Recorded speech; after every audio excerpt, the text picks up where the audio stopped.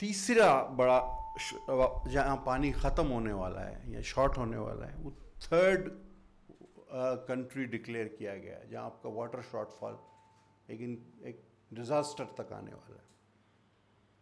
اب آپ climate change کی بات کر لیں, پاورٹی کی بات کر لیں. اچھا, اب یونیسیف کی ایک رپورٹ ہے, اس کے مطابق پاکستان میں 38% لوگوں کے پاس کھانے کو کچھ نہیں ہوتا, اور جس میں 50% بچے شامل ہیں. آپ ہنگر کو لے لیں. اب 1918 سے 1919 تک سوائن فلو 20 سے 40% تک آبادی متاثر ہوئی, اس سے آپ کو پتہ ہے, اور 50 ملین افراد اس دنیا سے چل بسے, اور کووڈ آپ نے دیکھ لیا, اس کا پہلے بھی ذکر ہو چکا ہے. پاپولیشن ایکسپلوژن وہ بھی آپ سب سمجھتے ہیں. مائس مائگریشن کا ذکر مجھ سے پہلے ہو گیا, میں نہیں ریپیٹ کروں گا. ایک اور سب سے بڑی آج جس چیلنج کا میں سمجھتا ہوں ہمیں روز بروز سامنا ہے, وہ ہے ڈیوائڈ ان سوسائٹی. اب ڈیوائڈ ان سوسائٹی کے بغیر آج ہم یہاں بیٹھے ہیں, ہم ان ساری چیزوں کا ذکر کر رہے ہیں. اگر میری بات آپ سننے کو تیار نہیں اور آپ کی بات میں سننے کو تیار نہیں, تو نہ کوئی بحث ہوگی, نہ کوئی مباحثہ ہوگا, نہ کوئی مذاکرہ ہوگا, نہ کوئی مسئلہ بتائے گا, نہ اس کا حل نکلے گا. آج ہماری قوت برداشت بالکل ہی ختم ہو چکی. ہم چھوٹے تھے, ہم دیکھتے تھے بڑے بڑے مذاکرات ہوتے تھے, مذاکرے ہوتے تھے, ڈیبیٹس ہوتی تھی. یہ صرف آرٹس کونسل تک محدود نہیں تھا.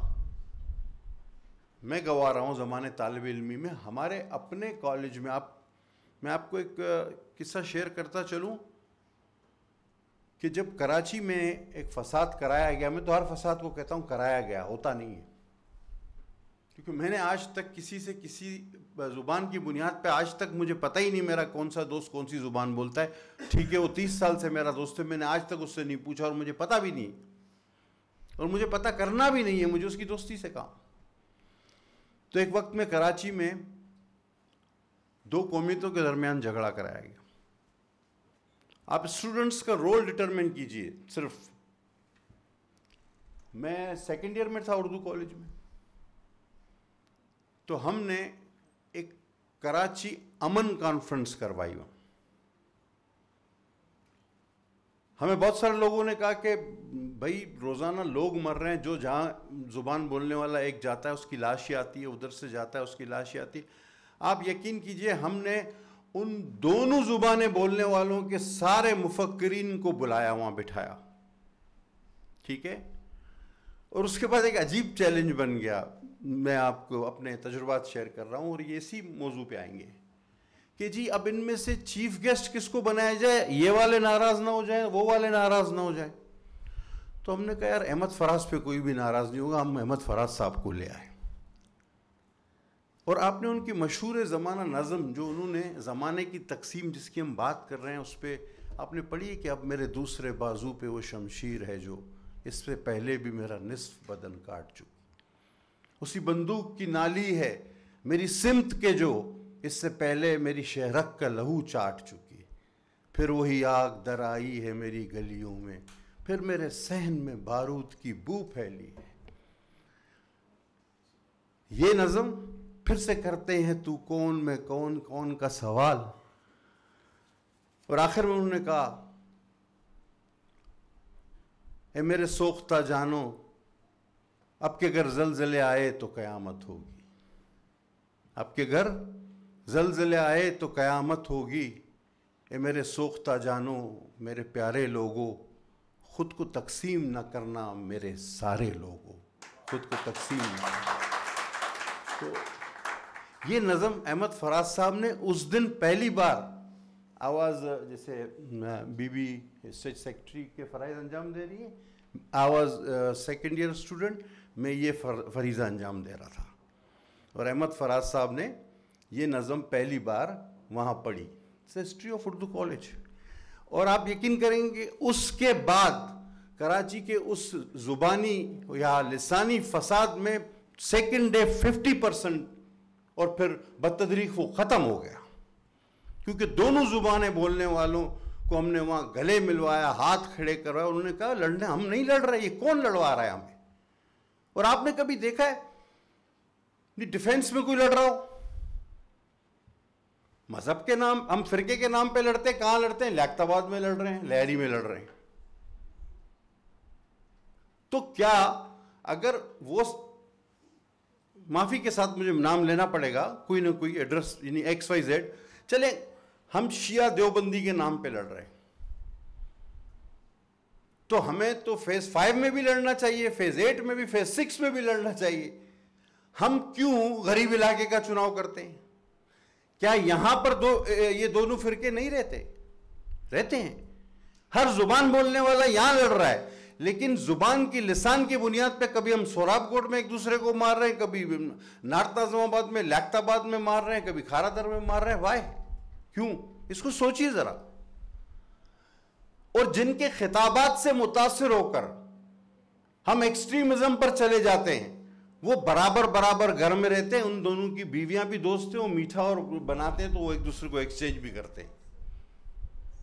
جن کے خطابات سے آپ متاثر ہو کر ایکسٹریم پہ جاتے ہیں نا، وہ ان کی اپنی گھریلو دوستیاں بھی ہیں، وہ ایک دوسرے کے یہاں کھانے پہ بھی آتے ہیں، کھانے پہ جاتے ہیں، شادی میں بھی جاتے ہیں، تقریبات میں بھی جاتے ہیں، لیکن وہاں آ کر ہم سے خطاب کرتے ہیں کہ مار دو فلاں کو، وہ کہتا ہے اس کو مار دو، لڑ پڑو. اپنا انہوں نے دکان بند کر کے پھر اپنے گھر جاتے ہیں تو بولتے ہیں ہاں جی مل کے کھانا کھاتے آئیں. تو ہمیں ان چیزوں کو دیکھنا ہوگا کہ یہ جو ڈیوائڈ ان سوسائٹی ہے. آج سب سے بڑا مسئلہ مجھے جو نظر آتا ہے، چونکہ طالب علم موجود ہے، دیکھیں ہم تقریری مقابلے کرواتے تھے، ڈیبیٹ کرواتے تھے، موضوع جس طرح آج آپ نے دیا، ہم سنتے تھے ایک دوسرے کو. آج ہم بات سننے کو ہی جب تیار نہیں تو آگے کیا ہے؟ ہم لڑنے کو تیار ہیں. یعنی پہلی، اگر کبھی مجھے کوئی، میری اپنی ذاتی عادت ہے کہ گاڑی کوئی یوں غور سے غصے سے دیکھتا ہے تو میں فوراً ہاتھ باندھ لیتا ہوں، چاہے قصور میرا ہو چاہے اس کا ہو. مجھے پتہ ہے کہ آج ہم عدم برداشت کا کس حد تک شکار ہو چکے، اور یہ ویسے ہی نہیں ہوا. بے خودی بے سبب نہیں غالب، کچھ تو ہے جس کی پردہ داری ہے. آپ یقین کیجئے کوئی بھی چیز بے سبب نہیں ہوتی. یہ آپ آج نہیں، کچھ عرصے بعد شاید آپ کو اندازہ ہوگا کہ یہ ملک ناقابل تسخیر ہے، یہ سب کو پتہ ہے. تو جو بیرونی طور پر بیرونی عملوں سے تسخیر کے قابل ممالک نہیں ہوتے نا، ان کے لیے الگ اسٹریٹجیز بنائی جاتی ہیں کہ وہ اندر سے، خدا کرے میری منہ میں خاک، وہ اندر سے تسخیر کر لیے جائے. تو ایک ڈیوائڈ کا آپ دیکھ رہے ہوں گے، سیگمنٹ چل رہا ہے. ہر شخص ایک دوسرے کے شعبے کو، پروفیشن کو، لینگویج کو خود سے الگ کر رہا ہے، برا بول رہا ہے. وہ میرے لیے یہ برا، اس کے لیے میں برا، آخری میں ہم سب برے. another thing، T V talk shows میں پہلے میں جاتا تھا، بہت پہلے، اب نہیں جاتا. اور مجھ سے سارے بڑے اینکر، میرے دوست بھی ہیں، مجھ سے ناراض ہیں. مجھے حامد میر نے پوچھا، شاہزیب وسیم تو ہمارے علاقے کا ہے، خیر، اس سے پوچھا آپ کیوں نہیں آتے؟ میں نے کہا دیکھو، میں نے ایک اپنے سوچ میں ایک چیز میرے آئی، میں جب جاتا ہوں ٹی وی ٹاک شو میں تو میرا ہی ایک کولیگ، میرا بہت اچھا دوست، وہ بیٹھا ہوتا ہے، دوسری جماعت کی نمائندگی کرتا ہے، اور تیسرا تیسرے کی. اچھا، وہ ٹاک شو کی ڈیمانڈ یہ ہے کہ میں اس کو کسی طرح نیچا دکھاؤں اور اس کو برا دکھاؤں، یہی ہے نا. اس مقابلے میں وہ میرے خلاف کچھ ایسی باتیں کرے گا کہ میں غلط ہو جاؤں، مجھے نیچا دکھایا جائے، میں برا بن جاؤں، اور تیسرا بھی اسی کشتی میں کود پڑے گا.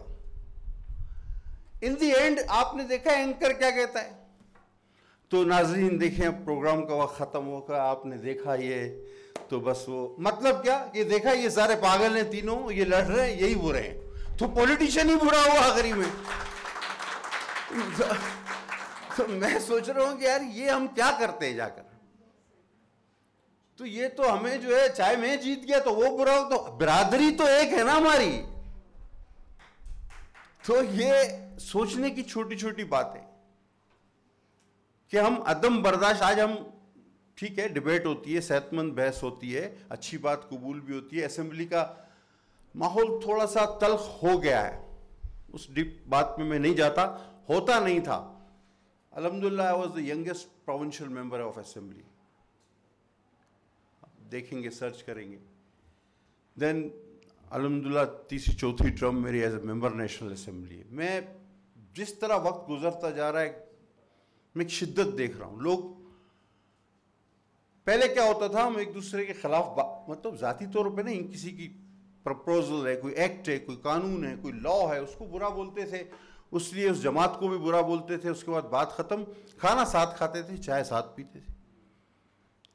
جو جو وقت گزرتا جا رہا ہے خلیج بڑھتی جا رہی ہے, اور گزشتہ یہ ایک دو اسمبلیوں کے بعد تو اب کوئی ہاتھ ملانے کا روادار نہیں رہا. مطلب اختلاف کو دشمنی میں کیوں بدلا جا رہا ہے مجھے یہ سمجھ میں نہیں آ رہا. یہ بھی ایک بہت بڑا تھریٹ ہے آپ کے لیے کہ اختلاف میرے بھائی دشمنی نہیں ہوتا.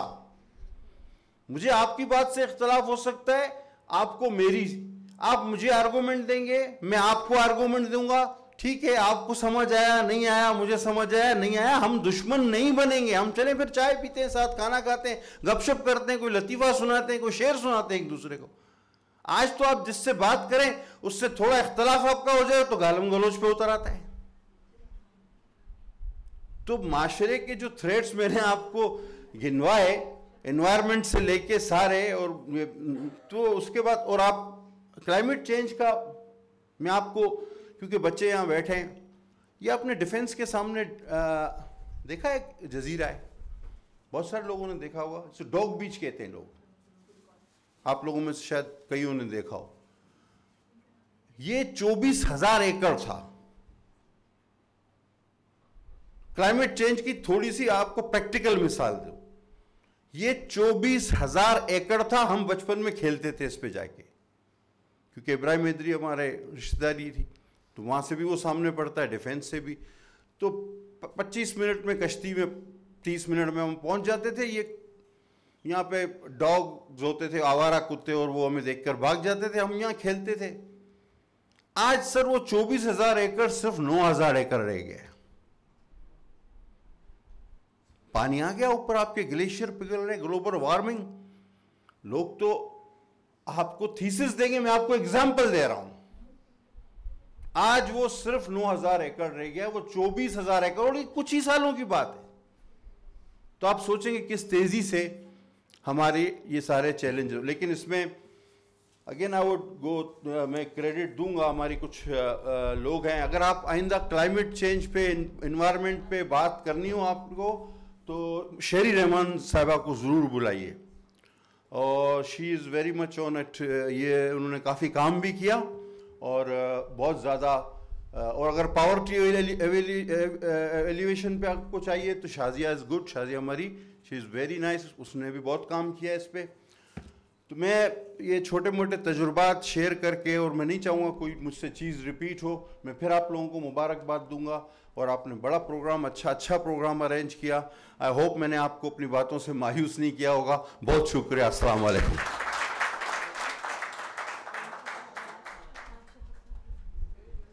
Thank you, Mr. Patel.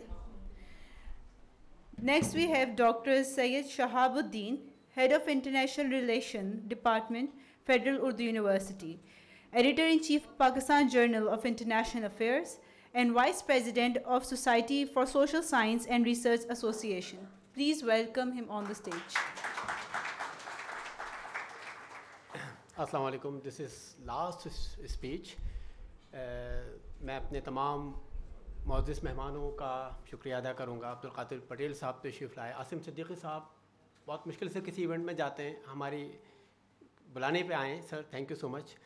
Fawaz صاحب آئے ہیں, اور کموڈر زاہد الحسن صاحب ہیں, اور اس